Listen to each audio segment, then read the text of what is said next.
El concepto de limpieza no ha sido siempre el mismo a lo largo de la historia, en gran parte debido a que este se amplía y cambia a medida que se logran nuevos descubrimientos y conocimientos. Actualmente sabemos sobre los gérmenes y la propagación de enfermedades. Tenemos una larga lista de opciones de productos de higiene personal y limpieza, y además tenemos un lugar designado específicamente para asearnos, ducha o bañera. El significado de limpieza del pasado es diferente al actual, y el proceso o los pasos a seguir para asearse eran otros, que para nosotros pueden ser ineficientes, pero que durante su época eran el estándar aceptado. Así que si pudiéramos viajar varios siglos atrás, es muy probable que para nosotros hermosos lugares y palacios perderían todo su encanto debido a sus olores. Y quizás, así como ahora se juzga la higiene del pasado, juzguen la nuestra en el futuro.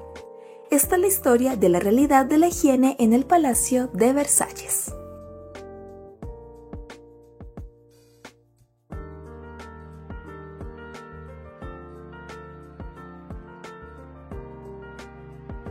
El Palacio de Versalles es una antigua residencia real construida por el rey Luis XIV de Francia, a quien no le gustaba mucho residir en París y que por el contrario se sentía cómodo en la ciudad de Versalles. Así fue como decidió planear la creación de un gran palacio digno del Rey Sol. Las obras se iniciaron en 1661 y aún después de la muerte del rey en 1715 continuaba en construcción. Luis XIV quería lo mejor de los avances de la época para su palacio. Así fue como amplió el suministro de agua corriente ya existente, trabajos que tardaron varias décadas, pero que permitieron que el palacio contara con agua potable. También se dispuso de agua para las varias fuentes del palacio. En 1682, Luis XIV trasladó a toda la aristocracia y la administración central del reino a Versalles, convirtiendo el palacio en la residencia principal de la corte y del gobierno, y también en el mejor símbolo de su gran poder e influencia en Europa. La nobleza francesa llegó a Versalles en busca de permanecer lo más cerca posible al rey para agradarle y servirle, y así, por supuesto, obtener beneficios, mientras que por el lado de Luis XIV, esta era la forma perfecta de mantenerlos vigilados y ocupados. Actualmente el palacio cuenta con 2.300 habitaciones repartidas en 63.154 metros cuadrados, y en época de Luis XIV se dice que en el palacio vivían más o menos unas 4.500 personas, pero además de los cortesanos que residían en Versalles, también estaban todos aquellos que visitaban regularmente el palacio, que dependiendo del día podían ser de 3.000 a 10.000 personas. Todos estos cortesanos eran recompensados y entretenidos con fiestas y ceremonias, entre las que destacaban los increíbles eventos en los jardines, que en ocasiones incluían juegos pirotécnicos. Así fue como Versalles logró gran reconocimiento y es considerado por muchos como la obra de la vida del Rey Sol Luis XIV, obra a la que permanecerá vinculado para siempre. Aunque quizás muchos reconocerán más el Palacio de Versalles por las varias historias que se han difundido y que cuentan cómo supuestamente sus habitantes no eran muy aficionados a la limpieza y la higiene. Una leyenda dice que Luis XIV solo se bañó una vez en toda su vida. Bueno, hay que empezar aclarando que en la época de Luis XIV no existían lugares específicos dedicados a bañarse, pero estaba la posibilidad de tomar baños de cámara, en los que se llevaba una bañera de cobre a la cámara del rey, y ya que el sistema de agua corriente aún era algo limitado, varios sirvientes recorrían las escaleras de servicio para llevar el agua caliente hasta la bañera. Por cierto, la tina se cubría con sábanas para que el rey no se quemara con el metal caliente de la bañera. Aunque la verdad, este tipo de baños eran solo para ciertas ocasiones, como cuando se hacían bajo supervisión médica. Por ejemplo, el médico del rey le recetó 2 baños de cámara con 1 año de diferencia. Pero sí estaba la costumbre de tomar baños en los ríos y estanques, que era la forma preferida del rey para refrescarse. Cuando Luis XIV viajaba, se detenía en ríos, donde la guardia general de las tiendas y pabellones de la corte elegía el lugar más limpio para que el rey se bañara. Levantaban allí una tienda para que él pudiera cambiarse de ropa y luego ingresaba al río vestido con una larga túnica gris. Esta elección de baño no tenía nada que ver con alguna recomendación médica. Además, se sabe que durante una época de su vida el rey solía ir a balnearios donde se reunían personas de la nobleza, aunque en el caso de Luis XIV era un lugar para reunirse con sus amantes. También se conoce que durante la relación amorosa de Luis XIV con la marquesa de Montespan, el rey hizo que acondicionaran un salón de baños en Versalles entre 1672 y 1680. Este era más un lugar de entretenimiento y lujo. Allí ambos recibían invitados en medio de paredes decoradas, columnas, grandes espejos y una bañera tallada en mármol que tenía aguas perfumadas. Así que la verdad es que Luis XIV se bañó más de una vez en su vida. Aunque eso sí, durante el siglo XVII existía cierto miedo al agua, y se advertía que el agua caliente al dilatar los poros podía entrar en la piel y contaminar los órganos y transmitir enfermedades. Otros opinaban que quizás más que el miedo a ser contaminados, le temían a que por los poros se salieran los humores del cuerpo, lo que provocaría la pérdida de fuerza vital, atontamiento e incluso la pérdida de embarazos. Por otro lado, bañarse con agua fría no se consideraba peligroso, en especial si el agua corría o fluía, como en los ríos, por lo que estos baños se realizaban con mayor frecuencia durante los meses cálidos. Incluso algunos médicos opinaban que mejoraban la salud y ayudaban a despejar la mente. Así que se puede decir que las personas de Versalles durante el reinado de Luis XIV no tomaban baños en agua a menudo, pero no era por falta de higiene, era por su desconfianza en el agua. Incluso se considera que para su tiempo el rey Luis XIV estaba lo suficientemente limpio. Durante esta época no se hablaba de higiene, este término apareció tiempo después. Los libros o tratados de civilidad y decoro de la época hablaban de pulcritud y de la nitidez del cuerpo, haciendo referencia a las partes del cuerpo que después de vestir quedaban a la vista, las cuales debían lucir lo más claro, limpio y blanco posible. Las manos debían estar bien lavadas y la ropa muy limpia. Así que para asearse y limpiarse, lo más normal para todos, incluido el rey, era optar por un baño seco. Este consistía en que los ayudantes de cámara frotaran a la persona con un pañuelo blanco, el cual estaba empapado en alcohol, y permitía eliminar el sudor y la suciedad de todo el cuerpo. Solo se usaba agua para limpiar los lugares del cuerpo que estarían expuestos. Por ejemplo, en cuanto el rey Luis XIV se levantaba, su primera ayuda de cámara le llevaba agua, que podía tener algo de alcohol, para que se lavara las manos. Esta agua la vertía sobre las manos del rey desde una jarra, mientras que con su otra mano sostenía una bandeja donde caía el agua, y luego le ofrecía una toalla para que se secara. Después el rey era afeitado y se lavaba la cara con una toalla. El lavado de manos era algo que hacían frecuentemente, antes del desayuno y a la hora de acostarse. El cabello no se lavaba todos los días, pero se desengrasaba regularmente con polvo. Y para el resto del cuerpo estaban las camisas. En la corte se repartían copias de un pequeño libro llamado Tratado de Decoro y Civilidad, que dictaba las reglas de etiqueta que debían seguir los recién llegados, entre las que se insistía en la limpieza, concepto que ellos igualaban con tener una buena apariencia. Y para esto era importante tener camisas de lino, las cuales eran largas y blancas y que eran la prenda que estaba en contacto con la piel. Prácticamente eran la ropa interior, tanto para hombres como para mujeres. Estas debían ser siempre de color blanco, muy limpio, razón por la que se cambiaban varias veces al día, hasta 6 veces, como método para eliminar la suciedad.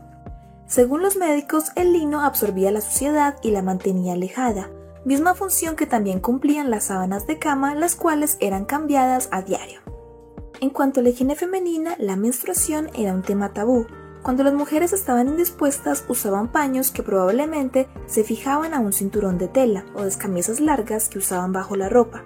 Estos paños y camisas habrían sido hervidos y lavados. Se sabe que cuando las personas simplemente se sentían sucias, incómodas por el sudor o después de largos viajes, optaban por cambiarse de ropa para sentirse y lucir limpios. Esta limpieza se mostraba en el cuello y los puños de encaje de color blanco que sobresalían de la ropa. Y es que las camisas, además de ser una muestra de limpieza, eran una muestra de su estatus social y económico. Las camisas blancas de lino eran una parte muy importante del vestuario y eran muy caras, así que tener varias, lo que permitía poder cambiarse constantemente, era un lujo. Las camisas del rey eran guardadas cuidadosamente en cofres, casi como si fueran un tesoro. En la segunda mitad del siglo XVII, los inventarios de personas de la aristocracia y la burguesía mostraban que tenían en promedio 30 camisas de lino. Por ejemplo, cuando Molière murió en 1673, tenía 30 camisas. Como dato curioso, estas camisas eran tan valiosas que incluso hacían parte de los objetos que se dejaban como herencia en el testamento. En 1688, en la publicación Paralelo de los antiguos y los modernos con respecto a las artes y las ciencias, decía: la limpieza de nuestro lino y la abundancia que tenemos de él son mejores que todos los baños del mundo. Y mientras las camisas de lino se podían lavar completamente y fácilmente, los vestidos o la ropa exterior de la corte no se podían lavar con facilidad. Estos trajes estaban confeccionados con tejidos muy específicos y caros. Algunos de los que se usaban en las grandes fiestas costaban más de lo que algunos nobles ganaban en un año. Además, dependiendo del rango se podía tener más o menos atuendos dignos de la corte de Versalles. En caso de que fueran menos, tocaba combinarlos con diferentes tipos de chales, encajes y broches para lucir lo mejor posible y destacar en la corte. Así que además de que eran telas casi imposibles de lavar, también estaba el temor de dañarlas, entonces se optaba solo por frotar y cepillar con mucho cuidado las manchas que tuviera. Y por esta razón se dice que la ropa de algunos cortesanos podía tener mal olor, pues no se podían dar el lujo de tener más ropa ni de lavar adecuadamente la que tenían. Los tratados de civilidad ya daban algunas recomendaciones sobre cómo los cortesanos debían sonarse la nariz y recetas contra el mal aliento o el mal olor de los pies, para no incomodar a las personas con las que se hablaba. Y es que en cuanto al cuidado del aliento y la salud dental, se cuenta que las bocas de la corte eran una zona de desastre, pero siempre buscaban usar los mejores métodos para mejorar esto. Luis XIV tenía un encargado especial de dientes, el cual todas las mañanas le llevaba raíces de plantas astringentes o de olor dulce, como el regaliz o el romero, para que se cepillara los dientes con ellas. También existían otros métodos de limpieza dental, como el tabaco, el cual se creía contenía desinfectantes, o incluso mencionaban el uso de orina por sus propiedades blanqueadoras. Y para tener un aliento fresco, algunas mujeres se colocaban bolas de almizcle en la boca, las que también escondían en su boca para disimular el hueco en las mejillas cuando perdían algún diente. Otro fue el caso del rey, el cual sufrió de varios abscesos dentales recurrentes hasta que en 1685 su dentista decidió sacar un diente, pero terminó desgarrando su paladar. Así que a partir de ese momento el rey quedó con una cavidad entre la nariz y la boca, la cual se llenaba constantemente de pus, por lo que el rey tenía mal aliento. Antes de cumplir los 50 años, Luis XIV prácticamente no tenía dientes, y esto era de conocimiento de la corte, pues el rey ya no podía comer de forma normal y básicamente solo comía sopas y purés, alimentos que no tenía que masticar. Por otro lado, también habían otros olores corporales que se querían ocultar, así que los cortesanos acudían a boticarios, quienes fabricaban bolsitas de aroma para usar en la ropa, las pelucas, entre las sábanas y ropa de cama, y también en el cuerpo, ubicándolas debajo de las axilas o a la altura de las caderas. La función del perfume era enmascarar ciertos olores que persistían a pesar del baño seco y el cambio de ropa. Estos perfumes solían tener aromas muy fuertes y algo embriagadores. A Luis XIV le gustaba el aroma fresco de la flor de azahar, fragancia con la que los sirvientes rociaban varios lugares del palacio. Y es que para esparcir olores agradables en el palacio usaban quemadores de perfume o jarrones de popurrí. El popurrí era una mezcla de materiales vegetales secos y con fragancia natural, como las flores. Pero se cuenta que el rey Luis XIV llegó a un punto en el que no soportaba el olor fuerte de otros perfumes, como los que usaba su amante Madame de Montespan, a quien le gustaba perfumarse de forma excesiva todo su cuerpo. El rey empezó a relacionar sus migrañas con lo molesto del aroma de estos perfumes, lo que llevó a una anécdota que cuenta que en una ocasión en que compartía el carruaje con Madame de Montespan, le dijo delante de todos que se perfumaba demasiado y que sus perfumes le daban dolor de cabeza, situación que la avergonzó públicamente. A pesar de lo anterior, el perfume era un producto muy solicitado, era un signo de estatus social, e incluso había perfumes de acuerdo a la clase, perfume real, perfume burgués y perfume de los pobres. Ya que la limpieza era una cuestión de apariencia, los cortesanos de Versalles también recurrían al maquillaje, y la exigencia era lucir una tez blanca, similar a la idea de las camisas de lino. La piel blanca era un símbolo de la clase alta, aquellos que no tenían que trabajar ni pasar horas bajo el sol y por el contrario se podían dedicar al ocio. Y para lograr este tono blanco usaban toda clase de productos. El más popular durante esta época fue el blanco de ceruza. Este cosmético ya era conocido y usado en la antigüedad por romanos y griegos. Pero es muy tóxico, causa mucho daño en la piel, la irrita y la reseca demasiado, y ya que se aplicaba durante todo el día, contribuía al envejecimiento prematuro de la piel, y podía causar daños más graves, ya que contenía carbonato de plomo, lo que causaba enfermedades oculares graves y afecciones en el pecho y los pulmones. Y como este producto solía dejar cicatrices o manchas en la piel, los cortesanos optaban por aplicar ungüentos o pomada para ocultarlas. Además, se aplicaban color rojo en las mejillas que, según ellos, les ayudaba a resaltar lo blanco de la tez y ocultar las marcas en el rostro. También delineaban sus venas con color azul y empolvaban su cabello, lo que por cierto, además de ser la moda del momento, permitía quitar la grasa del cabello que se acumulaba por no lavarlo. Era algo así como un champú seco. Y si usaban pesadas pelucas o postizos que no se lavaban, debían tener cuidado con los piojos o parásitos que causaban heridas o llagas. Por ejemplo, en 1696, Luis XIV tuvo un ataque de ántrax en el cuello. Su doctor relató en el informe que lucía aterrador y que la piel parecía como carne seca, y culpaban de esto a su peluca. Volviendo con el maquillaje, este era tan importante para mantener una imagen limpia que tanto mujeres como hombres llevaban consigo pequeños kits o cajitas adornadas con perfume, brillo, polvo o color para las mejillas, y hasta un frasco de sales que olían cuando se sentían mareados, como en el caso de las mujeres cuando apretaban demasiado su corsé.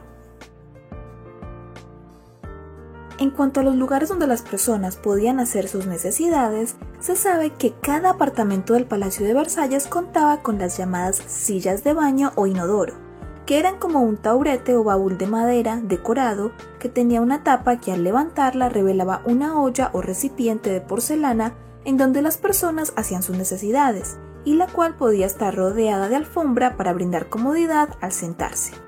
Durante el reinado de Luis XIV había más o menos 350 de estas sillas de baño en Versalles. Estos baños se conocían como armario. Cuando alguien decía que iría al armario significaba que necesitaba ir al baño. Luis XIV tenía varios de estos armarios en diferentes lugares, como cerca de su estudio y en el vestidor. Cuentan que durante un tiempo Luis XIV tenía audiencias sentado en su baño, situación que en lugar de ser considerado como algo indecente, era visto como una forma de mostrar a un rey accesible a sus súbditos, así que era un gran honor estar en este momento con el rey. Pero vale aclarar que esta situación se dio cuando el rey era más joven, que duró por un corto periodo y que después el rey ya tenía su silla de baño en una habitación privada. Y si esta situación se volvió a presentar fue solo como una tradición, en la que el rey se mostraba como alguien accesible y atendía sentado en su silla de baño, pero no estaba haciendo sus necesidades. Y hablando de las sillas de baño, una anécdota cuenta que un día un gato angora blanco se quedó dormido en la olla de uno de estos armarios. El rey Luis XVI no se dio cuenta y cuando se sentó el gato rasguñó sus posaderas. Luis XVI se levantó de un salto, se subió las medias, los pantalones y salió corriendo. En esta época no había papel higiénico, así que en la corte se usaba algodón y lino bordado. Una vez que la persona terminaba de usar la silla de baño, un mozo de cámara debía tomar el recipiente, llevarlo por todo el palacio y vaciarlo en uno de los pozos negros que fueron cavados para ese propósito. Pero algunos de estos sirvientes, por pereza o grosería, no hacían esto y terminaban arrojando los desechos directamente por la ventana hacia el patio interior, a veces incluso sin siquiera avisar a quienes estaban abajo. También se recomendaba tener cuidado en la noche, pues algunos optaban por vaciar sus vasijas de orines por la ventana. Y se sabe que situaciones como las anteriores sí sucedieron, ya que hay copias de documentos de tribunales que mencionan reglas oficiales que prohíben oficialmente la práctica de arrojar desechos por las ventanas. En el Palacio de Versalles ya existían letrinas públicas, pero ya que la construcción del palacio seguía y era cada vez más grande, el rey Luis XIV hizo construir más letrinas, conocidas como muros para mear. Pero estas latrinas públicas y las sillas de inodoro no eran suficientes, teniendo en cuenta que ya en el palacio vivían entre 4.000 y 6.000 personas, y que este estaba abierto al público, así que miles de personas lo visitaban todos los días. Algunas personas esperaban hasta encontrar un lugar para acudir al baño, pero otros terminaban haciendo sus necesidades en los pasillos. Se dice que lugares de Versalles estaban llenos de orina y a veces de algo más. Se cuentan historias de un príncipe que orinó sobre la baranda o barandilla en la capilla real, un cortesano que fue visto orinando en un tapiz y de otros que, queriendo ser más discretos, se escondían detrás de una puerta o debajo de las escaleras. Cabe aclarar que este comportamiento era mal visto y había quejas como las de aquellos cuyos pequeños apartamentos daban al patio interior, pues al abrir sus ventanas sentían el mal olor. Por lo que varios historiadores consideran que esta clase de comportamientos eran casos aislados. Por el lado de las mujeres, ellas acudían a una de las varias ollas o recipientes cerrados que habían por todo el palacio. Ya que no usaban ropa interior, solo se ponían en cuclillas con su vestido cubriendo la olla. También usaban un urinal femenino de forma alargada, hecho de porcelana o plata, conocido como boc d'alu. Algunos cuentan que este nombre fue en honor a un predicador jesuita, Louis Boc d'alu, cuyos sermones eran tan largos que las damas tenían a la mano su urinal en caso de tener ganas de orinar en medio del sermón. Este urinal se consideraba discreto, ya que solo lo ponían bajo sus vestidos, aunque a veces se podía escuchar el sonido al momento de orinar. Ya que había tantas personas conviviendo todo el tiempo en el palacio, no es nada raro que Versalles contara prácticamente con un ejército de sirvientes o ayudantes de cámara para mantener el palacio lo más limpio posible. Ellos iban por todo el palacio encargándose de los pisos, de las alfombras, de vaciar los baños o sillas inodoro y de los sitios usados como baño por los cortesanos. Y es que los malos olores no eran solo cosa de los cortesanos, el palacio en sí sufría varios problemas de control de olores. Los pozos negros se desbordaban, ayudando a propagar enfermedades. Aunque estos estaban empedrados y sellados para evitar contaminar el agua subterránea, no se vaciaban con regularidad. Y hay relatos que cuentan que ya cuando había hedores u olores muy desagradables, se realizaba una gran limpieza. Así que la verdad es que el aroma en Versalles podía no ser muy agradable, por la combinación de tantos olores, pero aún así siempre limpiaron y perfumaron lo mejor que podían. Con la muerte de Luis XIV, el palacio quedó prácticamente desierto. Ya no había mantenimiento y habitantes cercanos realizaron conexiones no autorizadas, mezclando el agua potable con agua de las letrinas. Todo esto causó una serie de epidemias y muertes. Cuando el siguiente rey, Luis XV, regresó a Versalles en 1722, reubicó los pozos negros lejos de las fuentes de agua, construyó nuevas alcantarillas y trasladó el cementerio fuera de la ciudad. En tanto que la aparición de nuevas tecnologías y tendencias mejoraron la higiene, como fue la llamada locura por la bañera. Mientras que a Luis XIV le gustaba bañarse en ríos y hacía que llevaran una bañera a su cuarto por razones médicas, Luis XV disfrutaba tanto de relajarse en su bañera que decidió crear una habitación específicamente para bañarse, y así surgieron las primeras habitaciones de baño. Luis XV llegó a instalar hasta 7 bañeras en sus apartamentos privados. Ahora la bañera ya estaba instalada de forma permanente en la habitación. También contaba con un ingenioso sistema de chimeneas y tinas en el piso superior que le permitía obtener agua caliente o fría directamente en la bañera real. Además, Luis XV tenía 2 bañeras, una para lavarse y otra para enjuagarse. Así no tenía necesidad de que estuviera allí un sirviente, el cual hubiera tenido que vaciar la bañera, lavarla y volverla a llenar con agua limpia para que el rey se enjuagara. Y ya que contaba con estas facilidades, no había necesidad de que los sirvientes acompañaran de forma permanente al rey, así que la hora del baño pasó a ser un momento más íntimo. A la reina también le gustó la idea de tener un cuarto con bañera, así que pidió que le construyeran uno a ella, y de esta forma toda la familia real hizo lo mismo, y cada uno obtuvo su propio cuarto con bañera. Después lo siguieron la aristocracia y la burguesía. Eso sí, aunque las creencias sobre el agua iban cambiando, los médicos aún tenían algo de desconfianza con el agua caliente, por lo que recomendaban purgarse antes del baño y descanso o reposo obligatorio después de este. Pero la popularidad de las bañeras logró que el temor al agua caliente fuera desapareciendo.